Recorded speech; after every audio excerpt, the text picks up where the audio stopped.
Hi guys, welcome back to my YouTube channel.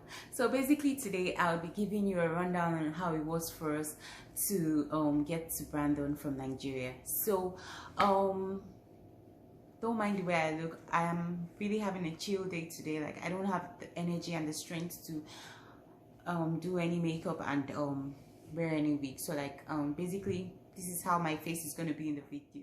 That our visas had been issued, and this mail contained the validity of the visa, so it gives you an idea of when you have to be in Canada. Like there's a time frame, so you know the validity of your visa and you know you have to be in Canada by a particular time. So, and then again, the mail also contains various links.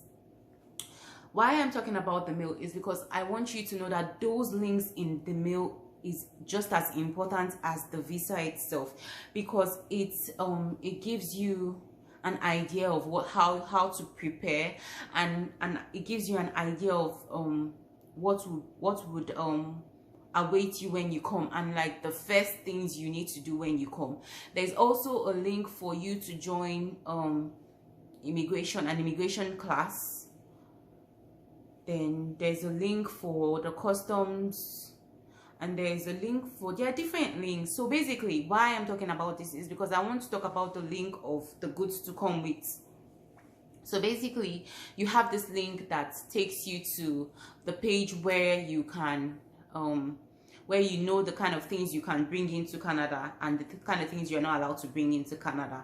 So like you have the there are actually two forms. There's the goods to come with, and then there's the personal belongings. So the goods to come with is whatever you'll be cargoing.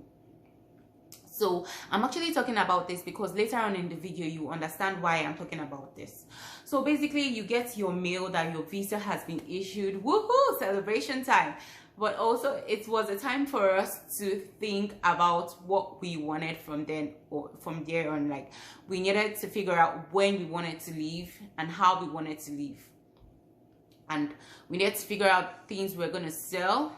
Like we needed to make a list of that. We did that, and we started selling off our stuff gradually, and then we had to start looking for tickets when we decided on when we wanted to come. So that's another thing. The earlier you book your tickets, the cheaper you would find, the cheaper tickets you would find, cheaper options you would find. So if you get your visa and you know when exactly you want to come, it's good to go ahead and buy your tickets so that you have the option of getting the tickets for less price. So for us, it wasn't just we had a lot of things to do, so we decided to come in the cold. Yeah, because not only was it we had a lot of things to do prior to when we got the visa, so we had a lot of unfinished business that we needed to take care of. So we didn't want to up and leave immediately, and then we wanted to make sure our finances were intact, and we wanted to make sure that we had some form of stability when we got here. So we needed to work for a while before we came. So having all that in mind, we got our tickets, and at that time we got the most affordable tickets then, because we were trying to save money. Okay, so coming to Brandon, you can get a flight to Brandon from Nigeria, but there's no direct flight to Brandon. There are layovers. Yes, there's no direct flight. But we decided not to take the direct flight to Brandon because it was extremely expensive, and we were trying to save a lot of money because we were going to start a new life. So we were all about being money conscious and making the right decision when it comes to our family. So everything revolved around being money conscious and making the right decision. So we took the most affordable flight. Then we booked the most affordable flights, so we had to stop at Winnipeg. We didn't come directly to Brandon, so we booked the flight to Winnipeg, and then we went online and we found out that there's a transit from Winnipeg to Brandon. So we went ahead and we booked that for the day we were coming in. So you're leaving Nigeria at the airport. We we went to go through our passports, and then they said that we have to make we have to give them copies of our data page, the page that has the visa, the issued visa on it. And they're like, that's the new rule for people that are leaving the country, people that are going to Canada. So we had to go, and we checked in our luggages, and then I had cargoed the things I was going to send, and then I had filled my goods to come with, and all these were like in my backpack, so it was easy to access when the time would come. It would be easy to access when the time would come. So basically, and another thing, we came in the cold, yes. And then, okay, after we bought the tickets, we went and made reservations for hotel. And because of the time we were coming, they had a festival in Brandon. So I think it's the agricultural festival. So like most of the hotels were booked. So we could only get 3 days. We could only get accommodation for 3 days, and we had booked our tickets. We still tried to get some accommodation, but we were able to get on Airbnb for about 10 days. So we were going to stay we made reservations for the hotel for 3 days, and after 3 days we would go to the Airbnb for 10 days. That's how it was going to be for us. So we boarded the aircraft, we got to our first stop, we got to our second stop, and then we finally got to Canada. So our first point of entry for us was Toronto.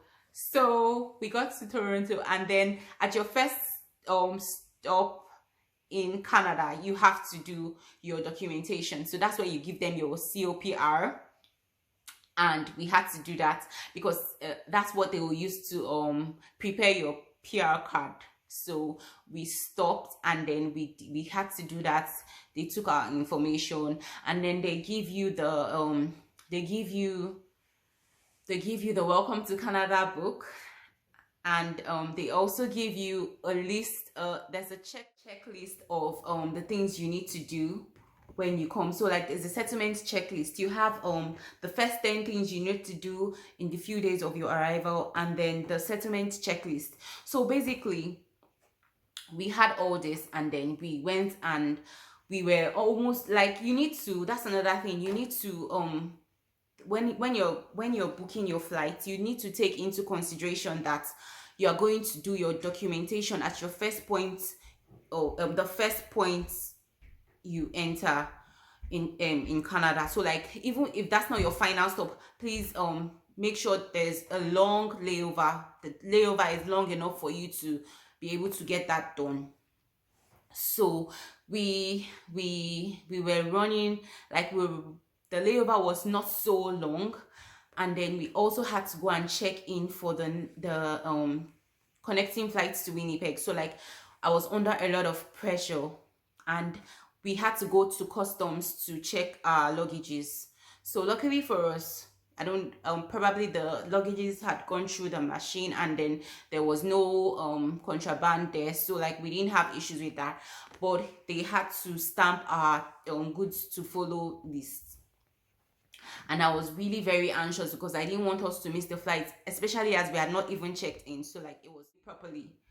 And the immigration and customs officer was like, do you want to leave this? And I'm like, no. But I wasn't even sure because I wasn't certain why I had to do that. And he's like, you're gonna pay taxes for importation if you don't get this done, and I have to do it all over again for you. And I'm like, okay.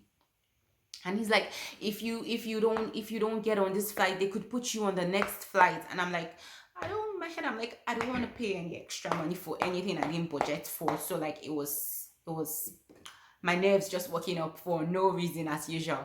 So we got that done. He stamped it when he finished filling it for us.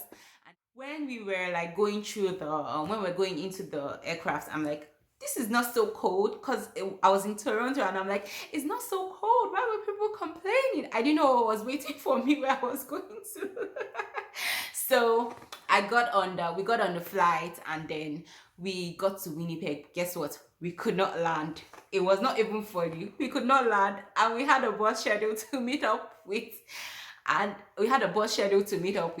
they don't do refunds. So we had to go to Thunder Bay to chill. Like they had to take us, they had to go and land in Thunder Bay until they give them a go ahead that the runway was clear for us to land. So we're there, we're waiting. So I had to borrow like a passenger's phone to call the shuttle we're going to go with. And when I called them, they're like, we understand that, but the thing is that we don't do refunds. Anxiety was overwhelming, and then you have kids, and then you have luggages, so like you're going to think of how you're going to do. They gave them a go ahead that we could land in Winnipeg. So we went back and we were able to land in Winnipeg. And then we got to the airport. We had our names at the announcement booths. So basically, it was obvious that the bus had come and had been waiting. So they went ahead and made announcements for us, because it took us a while for us to go through the airport and get our luggages. So we had wasted some time, plus the 2 hours we had to wait at Thunder Bay. So basically, why did we do all this? It was because we were being money conscious, and we had to save, and we had to think of the future. Because if we had booked the random flights directly, we would have been spending over 800 and something thousand naira more, and that's money that we could have used to do something better when we were trying to settle. And another thing is that it's not like we had anywhere we were rushing to. This is a new life. Whenever you get there, it starts. So that's how we were basically thinking about it. So it wasn't like we were rushing for a vacation that was time, that had a time frame, and that you want to enjoy every bit of it. No, it wasn't like that for us. It was knowing that we were going to start a new life, and whenever we get there, the life would start. And the fact that we had to keep our finances in check and to make sure we had enough for settling, and to make sure we were stable to some extent. So all the decisions we made were based on having enough affordable flights and do the shuttle thing, and not go directly from Nigeria to Brandon. And then the fact that we had another thing is that I would advise that when you're coming, make sure you stamp your goods to follow with you. Like I said, we came in the cold. So we had to buy our jackets. So when you're buying your jackets, please know the weather you're coming for.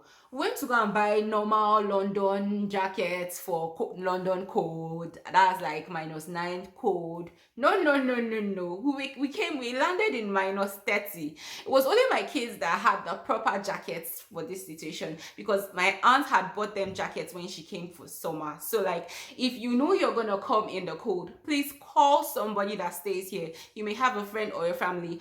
Tell them that whenever they are doing sales or discounts, they should help you get the proper jackets. So there are different jackets that for different temperatures. You have the insulation, the -20 degrees insulation. You have the -30. We didn't even have the proper gloves.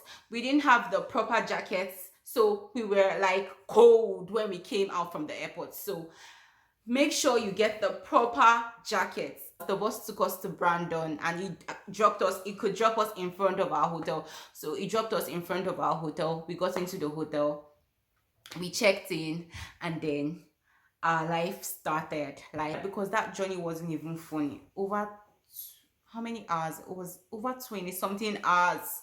So we had to reboot. Because we had been mentally drained, physically drained. So we had to reboot before we even looked at the checklist of the things that we had to do. So my next video is gonna be on the first thing on our checklist and how we went about on the checklist. So please don't forget to subscribe and like my video, and don't forget to come back and watch my next video. Thank you so much for watching.